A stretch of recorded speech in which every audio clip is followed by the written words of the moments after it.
जय हिंद बच्चों। कक्षा तीसरी की पाठ्य पुस्तिका के तीसरे पाठ में आप सभी का स्वागत है। बच्चों, इस पाठ की जो कहानी है वो है एकता में बल। तो इस कहानी को हम दो भागों में पढ़ेंगे। तो आइए बच्चों, इस कहानी को हम पढ़ते हैं और साथ ही इनके भावों के बारे में भी हम जानते हैं। बच्चों, नदी के किनारे बरगद का एक पेड़ था। नदी के किनारे बरगद का एक पेड़ था। उस पेड़ पर बहुत से पक्षी रहते थे। तोता, कबूतर, कौवे, तीतर, बटेर, न जाने कितनी तरह के पक्षियों ने उस विशाल बरगद पर अपना अपना बसेरा बनाया हुआ था। विशाल यानी बहुत बड़ा बरगद का पेड़ था और उस पे अनेक तरह के जो पक्षी थे वो अपना अपना बसेरा यानी रहने के लिए घर बनाया हुआ था। तो बच्चों, सारे पक्षी जो हैं, सभी पक्षी अपने परिवार के साथ वहाँ पर प्रसन्नतापूर्वक रह रहे थे, यानी खुशी खुशी रहते थे। सब एक साथ रहकर बहुत खुश थे। सब में बहुत ज़्यादा एकता थी। सभी एक दूसरे की मदद के लिए सदा तैयार रहते थे और सभी में बहुत ज़्यादा एकता थी, यानी सारे मिलजुल कर रहते थे और सभी हमेशा एक दूसरे की मदद के लिए हमेशा वो तैयार खड़े रहते थे। तो बच्चों, एक बार की बात है कि सभी पक्षी जो हैं अपने अपने घोंसले को छोड़कर खाने की तलाश में बाहर गए हुए थे। तो यानी अपने जो छोटे छोटे बच्चे हैं वो अपने घोंसले में छोड़कर खाने यानी खाना की तलाश खोज में बाहर गए हुए थे। उनमें से कुछ पक्षी अपने बच्चों को घोंसले में ही छोड़ गए थे और उनमें से कुछ पक्षी ऐसे थे जो अपने बच्चों को घोंसले में ही छोड़ गए थे। शाम को सभी खाना लेकर वापस पेड़ पर लौट आए। सभी पक्षी अपने अपने घोंसले में जाकर खाना लेकर चले गए और सभी पक्षी जो हैं वापस आए और खाना लेकर तो वो सभी अपने अपने घोंसले में चले गए। और उसी बीच जब तोती अपने घोंसले में गई तो वो उसमें जाते ही चीख चीख कर रोना शुरू कर दिया। अब सब अन्य पक्षियों ने जो उसका रोना सुना और अपने अपने घोंसले से निकलकर तोते के घोंसले के पास आ गए। कबूतरी ने सहानुभूति जताते हुए, सहानुभूति यानी दिलासा देते हुए बोला कि क्या हुआ कबूतरी बहन, तुम रो क्यों रही हो? सब कुछ ठीक है? अब वो कबूतरी जो है वो तोती से पूछ रही है कि तुम क्यों रो रही हो, सब कुछ तो ठीक है?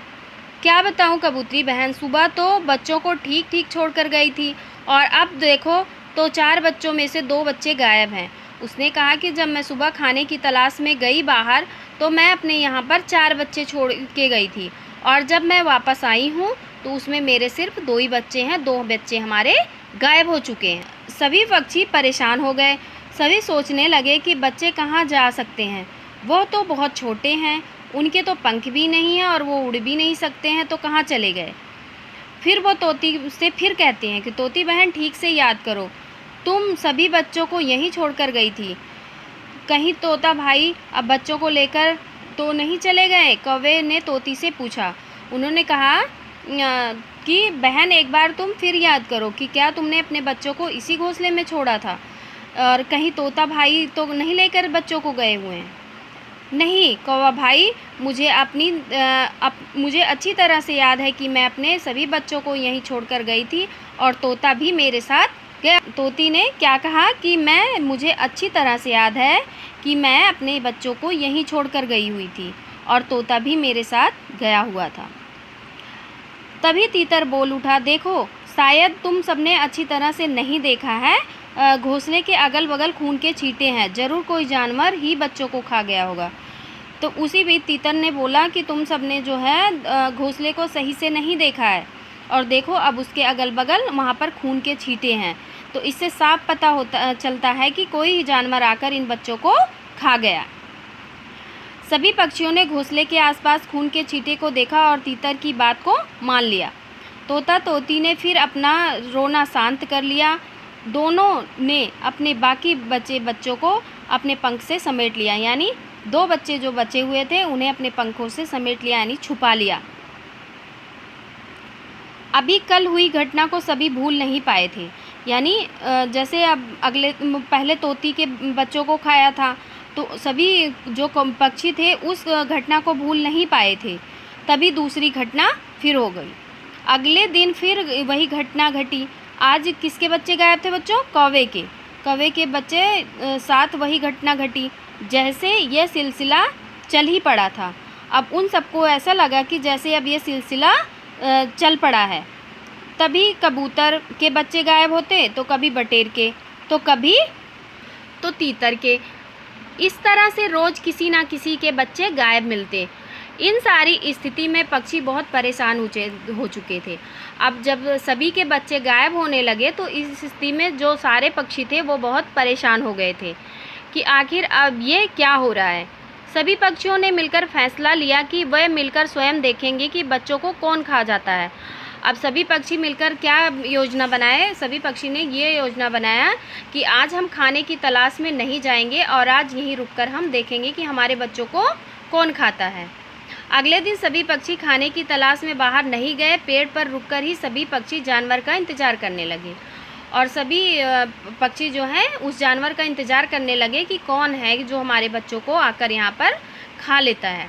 तभी उन्हें पत्तियों की सरसराहट सुनाई दी, पक्षियों के हिलने की आवाज़ सुनाई दी। वे शांत होकर देखने लगे। अचानक एक काला सांप पत्तों के बीच से निकला और तोते के घोंसले की ओर बढ़ा और 2 बच्चों को खा गया। और अभी वो लोग देख ही रहे थे, वो लोग समझ भी नहीं पाए थे। तभी वो काला सांप तोते के घोंसले के पास पहुंचा और बचे हुए 2 बच्चों को भी वो खा गया। बेचारे पक्षी चीखने और शोर मचाने के अतिरिक्त कुछ नहीं कर सकते थे। अतिरिक्त यानी और अधिक। अब चीखने और चिल्लाने के अलावा और कुछ नहीं कर सकते थे। सभी पक्षी काले सांप को देखकर बहुत ज़्यादा घबरा गए थे। उन्हें कुछ समझ में नहीं आ रहा था कि अब वो उनके साथ क्या किया जाए। अब सभी पक्षी जो हैं काले सांप को देखकर घबरा गए थे, डर गए थे कि अब क्या किया जाए। शाम को सभी पक्षियों ने मिलकर एक सभा बुलाई। सभी पक्षी जो हैं एक साथ इकट्ठा हुए और एक सभा बुलाई। उस सभा में सभी पक्षी सांप से छुटकारा पाने के लिए उपाय सोचने लगे। जब सारे पक्षी इकट्ठा हुए तो सब अपने अपने तरीके से सोचने लगे कि सांप से अब हमें छुटकारा कैसे मिलेगा। उन्हें कुछ भी समझ नहीं आ रहा था और सारे मिलकर सोच रहे थे, तब भी उनको समझ में नहीं आ रहा था। सत्य तो यह था कि वह काले सांप से लड़ नहीं सकते थे। काफ़ी देर तक सभी विचार करते रहे। बाद में बूढ़े कौवे को उपाय सूझ गया और सभी देर तक सोचते रहे। तभी बूढ़े कौवे को बच्चों एक उपाय सूझा। उसने सभी पक्षियों को अपनी योजना बता दी। योजना यानी उपाय को बता दी और सभी पक्षी कौवे की योजना का समर्थन करने को तैयार हो गए। अगले दिन रोज की तरह काला सांप बच्चों का शिकार करने आया। जैसे ही वो पेड़ पर जो है चढ़ा, सारे पक्षी एक साथ उस पर टूट पड़े और अपने चोंच मार कर उसकी हालत को ख़राब कर दी। और सारे एक साथ मिलकर उस पर टूट पड़े और चोंच मार कर उसको घायल कर दिया और उसकी हालत को ख़राब कर दिया। थोड़ी ही देर में काला सांप जो है तड़प कर मर गया और पक्षियों के परिवार फिर से सुख शांति से रहने लगे। तो बच्चों, इस कहानी से हमें ये शिक्षा मिलती है कि अगर हम मिलजुल कर एक साथ उस काम को करें तो हमें उपाय जो है यानी सफलता जो है अवश्य ही प्राप्त होगी। तो इसी तरह पक्षी भी मिलजुल कर अपने उपाय को सही ढंग से पूरा किया और सांप से छुटकारा पा लिया। तो बच्चों, जैसे कि हमने कहा था कि इस पाठ को हम 2 भागों में पढ़ेंगे। तो पहले भाग में हमने कहानी पढ़ ली और उसके बारे में जाना और दूसरे भाग में हम आपको गृह कार्य की तरफ ले चलते हैं। तो बच्चों, गृह कार्य में सबसे पहले आपका है प्रसन्नतापूर्वक, यानी सबसे पहले आपका है शब्दार्थ। प्रसन्नतापूर्वक यानी खुशी खुशी, तलाश खोज, स्वयं खुद, योजना उपाय, सहानुभूति दिलासा, अतिरिक्त और अधिक, समर्थन साथ देना। उसके बाद है बच्चों आपका सही उच्चारण कीजिए। प्रसन्नतापूर्वक, तलाश, विशाल, परेशान, सिलसिला। ये वाक्य लिखा हुआ है, इसको सही उच्चारण करना है यानी सही तरह से आपको पढ़ना है। उसके बाद है आपका दूसरा प्रश्न, सोचिए और बताइए। तोती घोंसले में आकर चीख कर क्यों रो रही थी? तो बच्चों, तोती घोंसले में आकर इसलिए चीख कर रो रही थी क्योंकि उसके 4 बच्चों में से 2 बच्चे गायब थे। बरगद के पेड़ पर कैसा सिलसिला शुरू हो गया था? बरगद के पेड़ पर रोज किसी ना किसी पक्षी के बच्चे गायब होना शुरू हो गए थे। काले सांप के आने से सभी पक्षी ने क्या किया? काले सांप के आने से सभी पक्षी जो हैं एक साथ मिलकर उस पर टूट पड़े। उसके बाद है बच्चों निम्नलिखित प्रश्नों के उत्तर दीजिए। बरगद के पेड़ पर कौन कौन से पक्षी रहते थे? बरगद के पेड़ पर तोता, कबूतर, कौवे, तीतर, बटेर और न जाने कितनी तरह के पक्षी रहते थे। ख है तोती चीख चीख कर क्यों रोने लगी थी? तोती चीख चीख कर इसलिए रोने लगी थी क्योंकि उसके जो है दो बच्चे गायब हो चुके थे। उसके बाद है सभी पक्षी पेड़ पर रुककर किस बात का इंतज़ार कर रहे थे?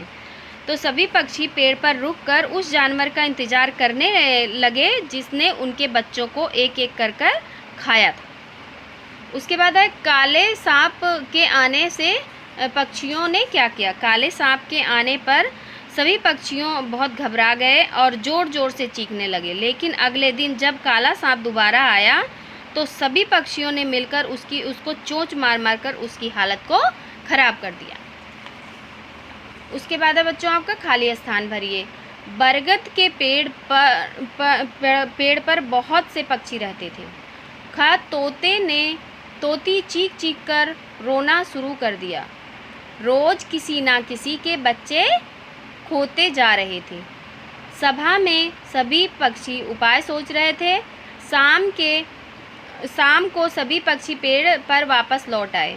सभी पक्षियों ने मिलकर फैसला किया। उसके बाद है सही विकल्प।